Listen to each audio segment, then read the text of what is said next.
Hi everyone, in this video we continue to look at vertical and horizontal translations of functions. So let's look at a summary of what we discovered in the previous videos. We saw that if we have the graph of f of x and then we add some constant c or d or whatever you want to call this constant, well, that is a vertical shift of the graph of f of x. So if this constant c is greater than 0, the graph shifts upward. If c is less than 0, so if we have like f of x, let's say we have f of x minus 2, well, that would shift the graph downward 2 units.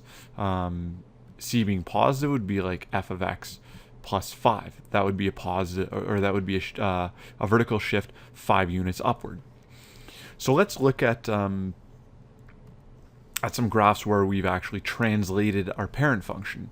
In the graph I've got below, these graphs here, in this graph I've got y is equal to the absolute value of x. Now this function above it is the same function, but it's shifted 2 units upward. So its graph its equation would be y is equal to the absolute value of x plus 2. This is the absolute value function shifted 4 units downward, so its graph would be y is equal to the absolute value of x minus 4. Over here we've got a parent function that is the quadratic function, so we've got y is equal to x squared. And notice that the graph down here is y is equal to x squared, but it's shifted 3 units downward. So this is y is equal to x squared minus 3. Up here we've got y is equal to x squared, shifted 2 units upward. So its equation would be y is equal to x squared plus 2. A couple things to notice, that if you've got a point x comma y on the graph of f of x, you could get its new coordinate on the graph of f of x plus c by just adding c to its y value. That is, let's say I want to know, where the vertex maps to in y is equal to x squared minus 3. Well, I could just take its y value and subtract 3, and the new coordinate would be 0 comma minus 3. So that's where this point gets mapped to, essentially. That's very useful to know at times. In the last video, we also looked at horizontal transformations. So we looked at graphs of f of x minus k, or you could have f of x plus k as well.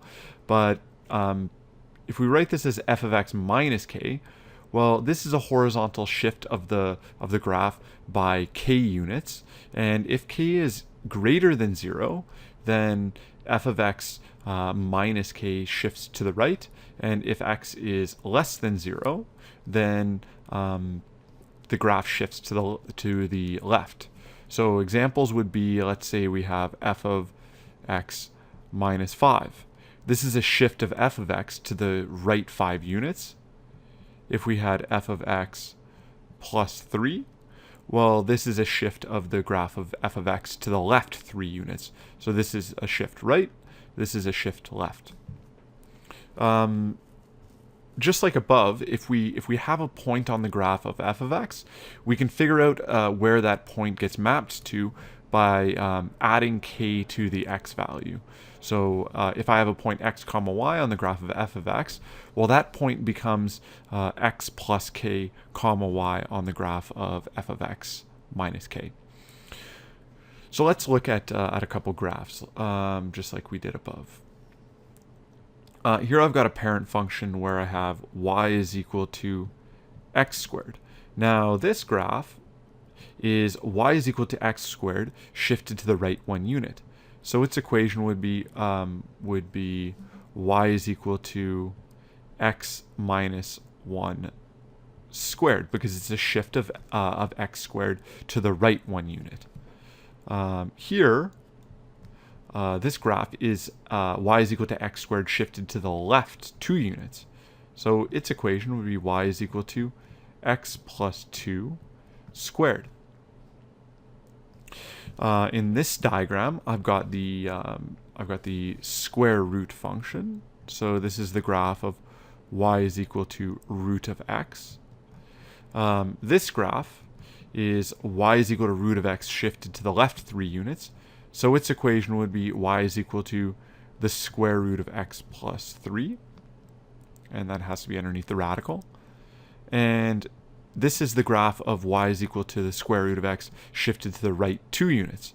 So its equation would be y is equal to the square root of x minus 2, where the negative 2 has to be underneath the radical. So that concludes this video, and we'll see you in the next lesson.